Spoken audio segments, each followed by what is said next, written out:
ils ont échoué. Oui, mais moi vraiment je suis un vaurien, j'ai essayé 2 fois, 3 fois, moi je laisse tomber. Non, eux ils ont cherché à les mettre.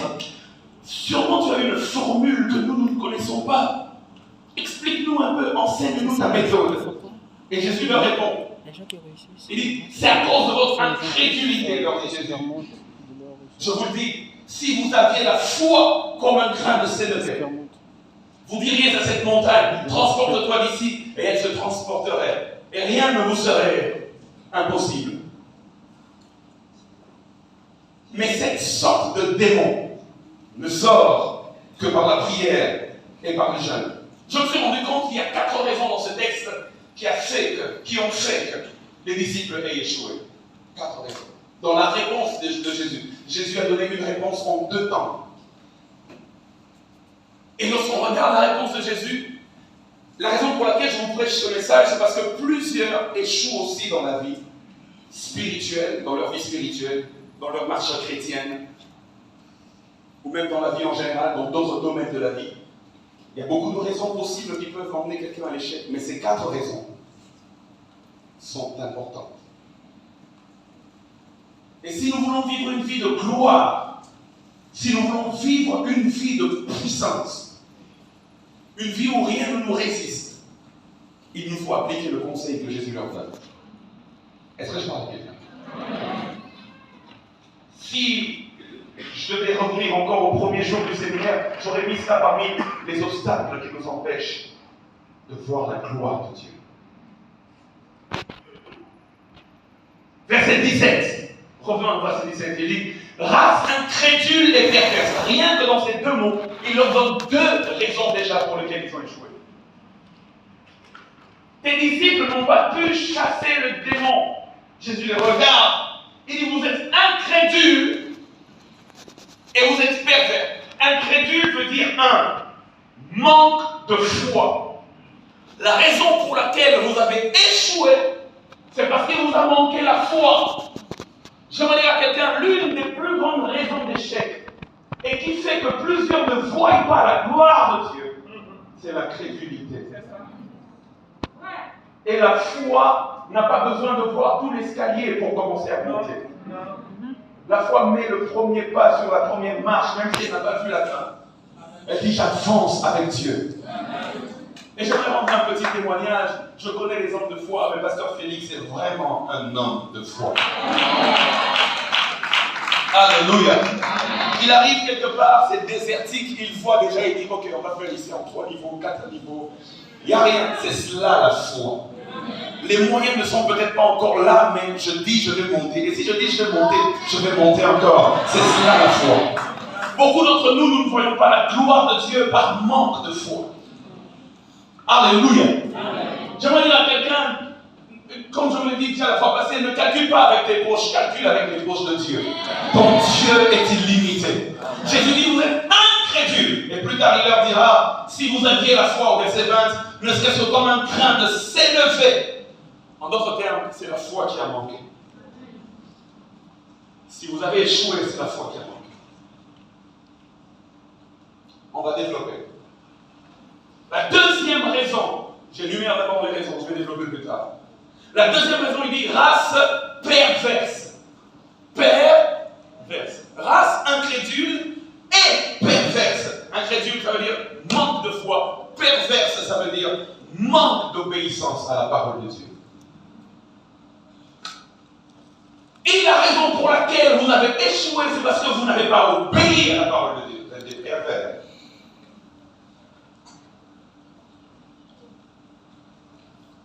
C'est à Josué qu'il a dit, dans Josué chapitre 1, il dit que ce livre de la loi ne s'éloigne point de ta bouche. Médite-le jour et nuit, c'est alors que tu réussiras dans tout ce que tu entreprendras. Obéis à la parole de Dieu et tu verras la gloire de Dieu dans ta vie. Au verset 17, il nous donne 2 raisons. Il dit manque de foi, il dit manque d'obéissance à la parole de Dieu. Au verset 20, il ajoute 2 autres raisons. Il dit, c'est à cause de votre incrédulité, mais là il en avait déjà parlé. Je vous dis en vérité, si vous aviez la foi comme un grain de s'élever, et là il parle toujours de la foi, vous diriez à cette montagne, transporte-toi d'ici, et elle se transporterait. Rien ne vous serait impossible, et écoutez sa conclusion, il dit, à la conclusion du verset 21 d'ailleurs, il dit, mais cette sorte de démon ne sort que par prière et par... Là, il ajoute deux autres raisons. 1, manque de foi. 2, manque d'obéissance à la parole de Dieu. 3, manque de prière. 4, manque de jeûne. Et si vous avez échoué, c'est parce que spirituellement, comme je vous jauge, vous êtes faible. La prière manque. Et si nous analysons ces 4 raisons de manière assidue, de manière claire, de manière studieuse, vous allez vous rendre compte que les 3 dernières raisons, c'est-à-dire le manque de jeûne, le manque de prière, le manque d'obéissance à la parole de Dieu, ces 3 dernières raisons veulent dire que vous n'aviez pas assez emmagasiné la puissance de Dieu en vous. Je vais l'expliquer. Lorsque tu jeûnes, la puissance de Dieu grandit en toi. Lorsque tu pries et que tu as une vie de prière, la puissance de Dieu s'emmagasine en toi. Lorsque tu obéis à la parole de Dieu, la puissance de Dieu s'emmagasine en toi. Mais la foi, parmi les 4 raisons, la foi est la seule raison qui permet de libérer la puissance qui a été emmagasinée en toi. Parce que la foi libère la puissance de Dieu. Et je veux dire à quelqu'un, la puissance n'a pas de sens si elle n'est qu'emmagasinée et qu'elle n'est jamais libérée. De la même manière que tu pries, que tu jeûnes, que tu obéis à la parole de Dieu, c'est très bien. Il y a quelque chose qui est bâti en toi, mais j'aimerais dire à quelqu'un de temps en temps, par ta foi, libère aussi cette puissance qui est emmagasinée en toi. Donne-moi un bon amen. Dans Marc chapitre 11, versets 12 à 14, je commence à développer de plus en plus. Marc 11, versets 12 à 14. Écoutez ce qui est écrit. Le lendemain, après qu'ils furent sortis de Béthanie, que Jésus eut faim, apercevant de loin un figuier qui avait des feuilles, il alla voir s'il y trouverait quelque chose. Et s'en étant approché, il ne trouva que des feuilles, car ce n'était pas la saison des figues. Prenant alors la parole, il lui dit, que jamais personne ne mange de ton fruit. Et ses disciples l'entendirent. Versets 20 à 24 du même chapitre. Le matin, en passant, les disciples virent le figuier séché jusqu'aux racines. Pierre, se rappelant ce qui s'était passé, dit à Jésus, Rabbi, regarde, le figuier que tu as maudit a séché. Jésus prit la parole et leur dit, ayez foi en Dieu. Dis à ton voisin, ayez foi en Dieu. Et dit, je vous le dis en vérité, si quelqu'un dit à cette montagne, ôte-toi de là et jette-toi dans la mer, et s'il ne doute point en son cœur, mais croit que ce qu'il dit arrive, il le verra s'accomplir. C'est pourquoi je vous dis, tout ce que vous demanderez en priant, croyez que vous l'avez reçu, et vous le verrez s'accomplir. Si vous avez prié sans croire, vous ne verrez rien. Mais si vous avez prié, ajoutez à votre prière la foi et vous le verrez s'accomplir. Lorsqu'ils arrivent, Jésus leur dit, ayez foi en Dieu. Et les anciens manuscrits traduisent cette phrase en disant, ayez la foi de Dieu. Aujourd'hui, j'aimerais inviter quelqu'un ici à Bethel de quitter le niveau de la foi normale et d'arriver au niveau de la foi de Dieu. Croire comme Dieu croit. La foi de Dieu est tellement grande que même out of nothing, comme disent les Américains, ex nihilo, comme disent les Latins, à partir de rien, comme disent les Français, il peut créer quelque chose. Alléluia. La différence qu'il y a entre la foi des hommes et la foi de Dieu, c'est que la foi des hommes a besoin d'un point de référence pour croire. Nous croyons en la guérison parce que nous avons vu des gens être guéris. Et c'est normal. C'est pour cela qu'on encourage ceux qui ont vu la main de Dieu de venir témoigner. Parce que quand vous témoignez de ce que Dieu a fait pour vous, il y a quelqu'un d'autre qui vous entend qui est dans le même cas, qui va croire que si Dieu a fait avec Anne, il peut aussi faire avec Marie. La foi des hommes a besoin d'un point de référence pour croire. Mais la foi de Dieu n'a pas besoin d'un point de référence. C'est la foi qui emmène à l'existence des choses qui n'existent pas. C'est la foi qui fait les premières choses sur base de laquelle d'autres croiront parce qu'ils ont vu la première chose. Mais même s'il n'y a pas de référence dans ton cas, dans le passé, ça peut commencer avec soi. Aie la foi de Dieu. Jairus devait opérer dans la foi de Dieu. Marc chapitre 5, versets 35 à 37. Marc 5, 35 à 37. La Bible déclare, comme il parlait encore, survinrent de chez le chef de la synagogue des gens qui dirent, ta fille est morte, pourquoi importuner davantage le maître? Mais Jésus, sans tenir compte de ces paroles, dit au chef de la synagogue, ne crains pas, crois seulement. Et il ne permit à personne de l'accompagner, si ce n'est à Pierre, à Jacques et à Jean, frère de Jacques. Amen. En fait, si Jairus était allé voir Jésus pour lui demander de venir guérir sa fille, c'est parce qu'il croyait que Jésus pouvait le faire. Vrai ou faux? Mais s'il ne croyait pas, il n'aurait pas importuné Jésus. On est d'accord qu'il croyait. C'est pour cela qu'il est venu dire à Jésus, ma fille est malade. Viens la guérir. Et puis Jésus, il prend toute sa présence et dit, ok d'accord, je viens chez toi, je vais la guérir. C'est-à-dire que cet homme, il croyait déjà que Jésus était capable de guérir sa fille. Alors pendant qu'il marche vers la maison, il est en train de marcher, les gens viennent de chez lui pour lui dire, arrête d'importuner Jésus parce que ta fille vient de mourir. Et Jésus lui dit, ne crains pas, crois seulement. Mais si j'étais déjà venu te prendre, c'est que je crois. Mais pourquoi les gens de sa maison sont venus lui dire, arrête de déranger Jésus car ta fille est morte? C'est-à-dire qu'ils croyaient en la guérison de la fille, mais ils ne croyaient pas en la résurrection de la fille. Et si Jairus est venu voir Jésus, c'est parce qu'il croyait à un niveau de guérison. Il a entendu parler de Jésus qui a guéri beaucoup de malades, et il s'est dit que certainement il peut aussi guérir ma fille. Là, il était au niveau de la foi des hommes.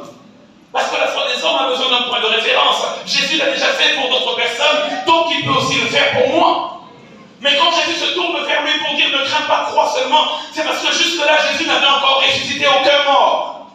C'est-à-dire que le cas était devenu compliqué. On n'avait jamais entendu que Dieu pouvait faire quelque chose de comme ça. Mais Jésus veut lui dire, même si je ne l'ai encore fait pour personne, tu seras la première personne avec qui ça va commencer. Crois comme Dieu croit. Une foi qui n'a pas besoin d'un point de référence. Et là, il s'est armé de la deuxième foi. Et il est allé avec Jésus, et Jésus a ressuscité sa fille. Marie aussi devait opérer dans ce genre de foi. Luc chapitre 1, versets 30 à 34. La Bible déclare,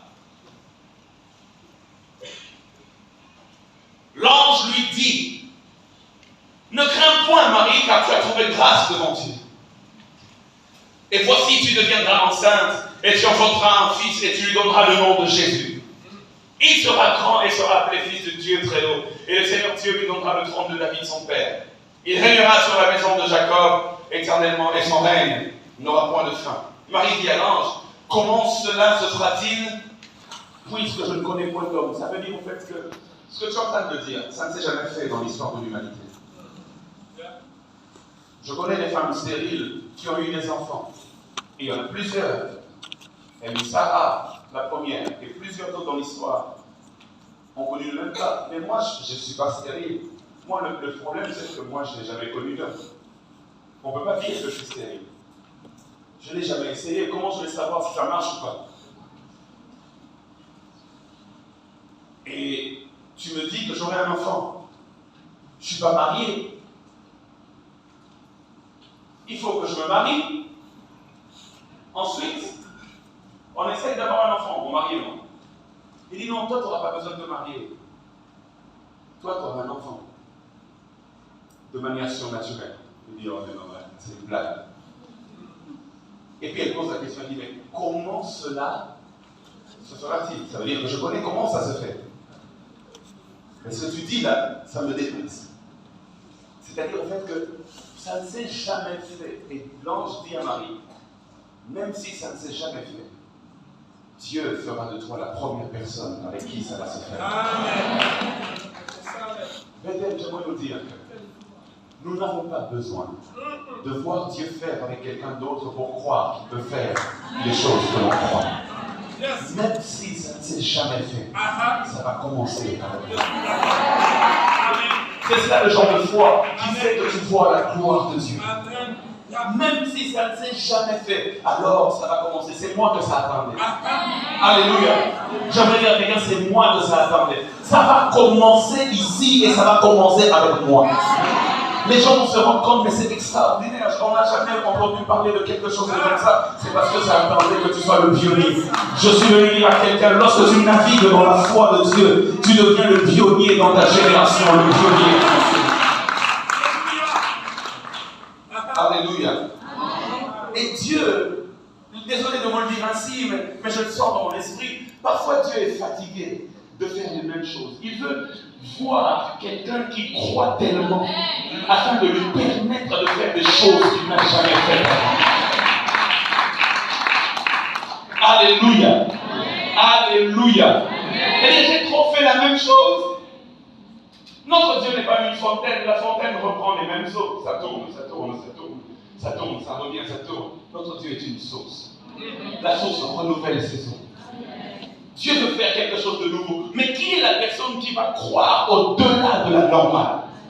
Qui est la personne qui va oser aller dans la dimension de la foi qui appelle à l'existence les choses qui n'existent pas? Aujourd'hui, je suis venu enlever la foi des hommes de ton cœur et placer la foi de Dieu dedans. C'est David qui le dit dans le psaume 138 au verset 2. La plupart des versions disent que car ta renommée s'est accrue par l'accomplissement de tes promesses. Mais j'aime les autres versions. Il y en a une qui dit car ce que nous savions de toi a été dépassé. Alléluia. Donne-moi un bon amen. Amen. Dieu a un challenge. Le challenge de Dieu, ce n'est pas Satan. Satan n'a pas le pouvoir pour challenger Dieu. Alléluia. C'est-à-dire que Dieu, il est au-dessus. D'ailleurs, lorsqu'il parle de Satan, Jésus, il dit votre adversaire, le diable. Donc Satan, c'est mon adversaire. Ce n'est pas l'adversaire de Jésus, il n'a pas son livre. Il n'a pas dit mon adversaire, le diable, il dit votre adversaire, le diable. Il n'a pas dit le nom de Jésus. C'est-à-dire, c'est toi qui le gères. Alléluia. Un jour, une femme est en train de parler à Jésus dans une vision. Elle parle à Jésus, elle parle à Jésus, elle parle à Jésus. Elle parle à Jésus, elle est en train de converser avec Jésus, elle parle à Jésus, elle parle à Jésus. Une belle conversation. Elle était très contente. Et puis un démon, le diable lui-même d'ailleurs, il vient se placer entre Jésus et elle. Et puis le diable commence à faire du bruit. Vous savez, le diable, il aime beaucoup le bruit. Jésus continue de parler à la femme, mais la femme n'entendait plus rien parce que Satan commence à faire du bruit. Imaginez que tu es en train de parler de quelque chose d'important avec quelqu'un. Et puis, généralement, c'est des petits enfants qui aiment faire ça. Un petit enfant qui se met entre vous. Et il commence à chanter. Pendant que ton interlocuteur te parle, il chante et tu n'entends plus ce que l'autre dit. Et la femme attend, elle attend que Jésus chasse Satan quand même. Tu me dis des choses importantes. Jésus a occupé au c'est-à-dire qu'il ne s'intéressait même pas au bruit que Satan faisait. Il continuait de parler à la femme. La femme voyait les lèvres parler, mais elle n'entend plus rien. Et Jésus, c'est comme s'il ne voit même pas. C'est-à-dire qu'il est concentré sur la femme et il continue de parler. Puis la femme s'est fâchée, c'est pas possible. Elle dit va-t'en, Satan. Puis le diable s'en va. Et puis elle continue d'entendre Jésus clairement. Après, elle dit mais maître, s'il te plaît, arrête-toi un moment. T'as pas vu qu'on était dérangés? Mais tu fais comme si de rien n'était. Jésus lui dit, j'ai fini déjà ma mission, je vous ai donné le pouvoir. Je ne chasserai plus Satan pour toi. C'est à toi de le gérer. Il dit de marcher sur le serpent, sur le scorpion et sur toute la puissance de l'ennemi. Et rien ne pourra te nuire. C'est à moi de le gérer. Quand je le vois en train de dire Jésus, assis-toi, je vais gérer ça. Je vais gérer ça. Alléluia. L'adversaire de Dieu, ce n'est pas le diable, mais Dieu a un challenge. Le challenge de Dieu, c'est de faire aujourd'hui dans ta vie plus que ce qu'il a fait hier. Psaume 138 te dit, ce que nous savions de toi a été dépassé. J'aimerais annoncer une bonne nouvelle à quelqu'un. On connaît beaucoup de choses sur Dieu, mais il est sur le point de dépasser toute la théologie qu'on sait de lui. Il est sur le point de faire des choses glorieuses comme on ne l'a jamais vu auparavant. C'est ce qui s'est passé avec Jairus. Jairus savait qu'il guérissait les malades, mais Jésus voulait l'emmener dans la dimension de savoir qu'il peut aussi ressusciter un mort. Ce que je savais de toi a été dépassé. Et l'une des raisons pour lesquelles ils ont échoué encore, même si Jésus ne l'a pas dit, j'aimerais nous le révéler et puis on va prier. J'aimerais encourager quelqu'un. Aujourd'hui, les peu de personnes qui sont entrées dans le bureau pour demander la prière, il y en a qui demandaient juste la prière sans parler de leurs problèmes. Il y en a qui expliquaient aussi qu'ils ont eu tel ou tel problème, ils avaient besoin d'aide. Et à la plupart de ces gens, j'ai dit ce que je veux dire. Généralement, le problème dans la vie chrétienne, lorsque vous sentez que vous n'évoluez pas, revoyez un peu votre intimité avec Dieu. Revoyez un tout petit peu votre intimité avec Dieu. Alléluia. Et quand je parle d'intimité avec Dieu, je ne parle pas du fait de venir dans le culte et de chanter, de danser. Non, je parle de ce qui se passe quand il n'y a pas culte. Et quand tu es seul à seul. C'est ça là même. Là, c'est là que le problème vient souvent. Alléluia. Amen. Et certains, ceux qui sont restés en bas de la montagne, ont échoué parce que, justement, ils n'étaient pas montés sur la montagne. Lorsque tu montes sur la montagne, c'est-à-dire que tu vois Jésus d'une autre manière. Tu as une intimité, une connexion d'une autre manière. Et je peux t'assurer que tu auras de l'avance sur les autres. Ils étaient restés au bas de la montagne. Et au bas de la montagne, vous savez, il y a beaucoup de distractions. Au bas de la montagne, il y a une brebis là qui est en train de lancer son cri. Il y a un chien qui est en train d'aboyer. Au bas de la montagne, il y a des gens qui viennent de partout. Et tu parles avec Elisabeth, tu dis, oh mais comment tu vas? Et puis on t'emmène un tas. Tu n'as pas eu le temps de te préparer. Tu n'as pas eu le temps de prier. Tu n'as pas eu le temps de communier avec Dieu. Et tu veux traiter le cas. Quand tu veux traiter le cas, tu échoues. Parce que tu as raté le rendez-vous de la montagne. Frères et sœurs, j'aimerais dire, il ne faut jamais rater le rendez-vous de la montagne. Parce que c'est là que les forces sont renouvelées. Alléluia.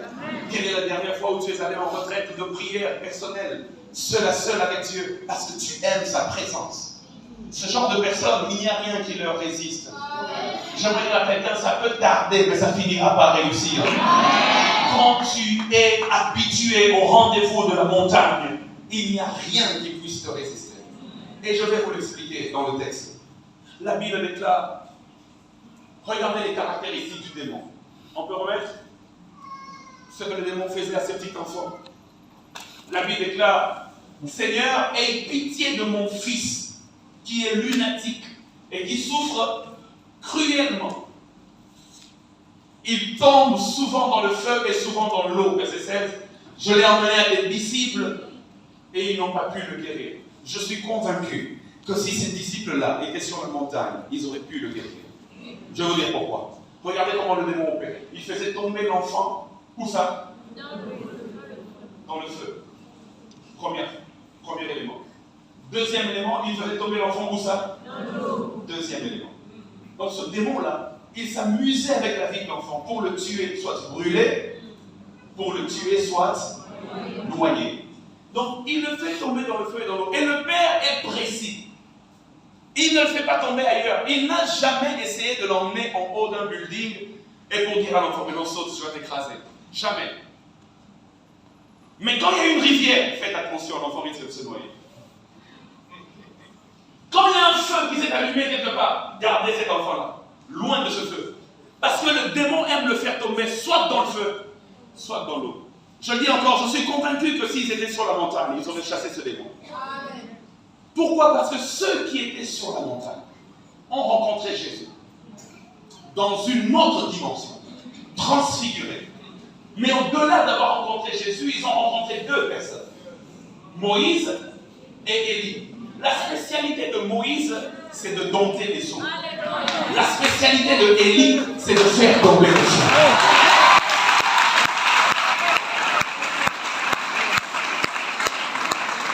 Est-ce que je parle à quelqu'un?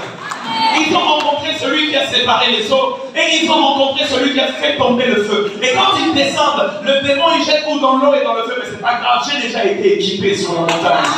Parce que les 2 jeunes gens que j'ai rencontrés là-bas m'ont donné leur manteau, de telle sorte que rien de ce qui se passe au bas de la montagne ne peut me terroriser. Si tu rates le rendez-vous de la montagne, tu vas rater certaines rencontres et tu vas rater certains équipements. Et ces 2 personnes parlaient avec Jésus. Quand Jésus est descendu, déjà que il est fils de Dieu, donc il n'a pas besoin vraiment de l'onction de quelqu'un. Mais en plus, il vient de parler à Moïse et puis à Élie. Et le petit démon qui jette l'enfant dans le feu et dans l'eau, franchement, entre nous, va-t-il résister? J'aimerais t'encourager, de temps en temps, à aller sur la montagne, à prier le Seigneur, à chercher la communion de la face de Dieu. Et le Seigneur t'équipera pour les batailles qu'il y a au bas de la montagne. Il y a beaucoup de batailles dans ta vie, n'est-ce pas?